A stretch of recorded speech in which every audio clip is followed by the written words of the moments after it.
Sadar atau enggak, ada loh aturan main tak terlihat yang ngatur hampir semua interaksi kita sehari-hari. Mulai dari kita beli kopi online, sewa kos-kosan, sampai urusan warisan. Nah, itulah yang akan kita bedah tuntas hari ini. Hukum perdata. Yuk kita kupas bareng-bareng apa itu sebenarnya dan kenapa ini penting banget buat kita semua. Oke, ini dia peta perjalanan kita beberapa menit ke depan. Pertama, kita pahami dulu dasarnya. Terus kita intip definisi dari para pakar.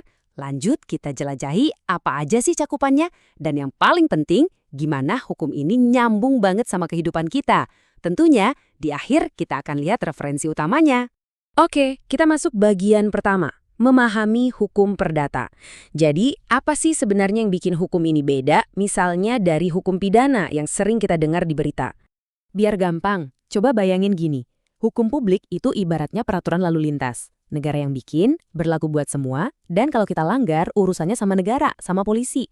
Nah, kalau hukum perdata, ini lebih kayak perjanjian kita sama teman buat pinjam motor. Ini urusan privat antara kamu dan dia. Fokusnya itu ke hubungan antar individu. Jadi, kalau kita simpulkan, hukum perdata itu ya sekumpulan aturan main yang memastikan hubungan antar individu, antar kita semua, berjalan adil dan teratur. Terutama kalau udah menyangkut kepentingan pribadi masing-masing. Sekarang, yuk kita dengar apa kata para maestro di bidang hukum. Melihat dari kacamata mereka bisa bikin kita dapat pemahaman yang lebih kaya dan mendalam. Profesor Subekti nih ngasih kita pandangan yang luas banget. Kata beliau, pada dasarnya, semua aturan pokok yang mengatur kepentingan pribadi kita, mau itu soal hak milik, perjanjian, apapun itu, masuknya ya ke ranah hukum perdata. Wah, luas banget kan cakupannya? Nah, perspektif dari Volmar ini nambahin satu lapisan yang super penting, yaitu perlindungan. Jadi, hukum perdata itu bukan cuma aturan, tapi juga semacam pagar yang lindungin kepentingan kita.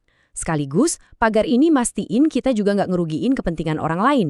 Kuncinya ada di keseimbangan. Oke, definisinya udah mulai kebayang ya. Tapi kalau ngomongin konkretnya, area apa aja sih yang diatur sama hukum perdata? Yuk, kita masuk ke ruang lingkupnya. Biar gampang ngebayanginnya, anggap aja hukum perdata itu kayak sebuah bangunan kokoh yang ditopang 4 pilar utama. Pilar pertama, hukum perorangan, ini tentang status kita sebagai individu di mata hukum. Kedua, ada hukum keluarga, yang ngatur soal nikah, cerai, hubungan darah. Ketiga, hukum harta benda, ini soal kepemilikan. Dan yang terakhir, hukum waris, yang ngatur gimana harta kita dialihkan saat kita udah nggak ada.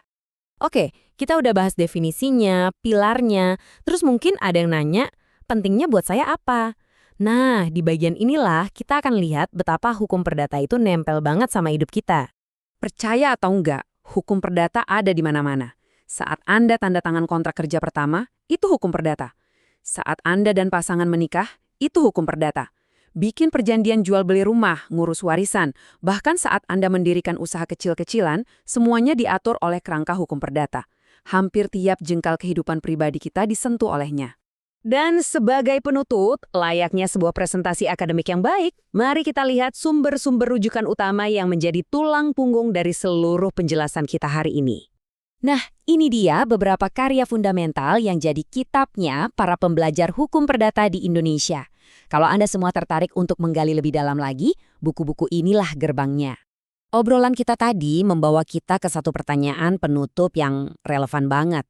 Di dunia di mana jual beli bisa dilakukan lewat klik, di mana data pribadi jadi aset berharga, pertanyaannya adalah gimana caranya hukum perdata yang umurnya udah ratusan tahun bisa terus relevan dan beradaptasi? Ini tantangan besar buat kita semua di era digital.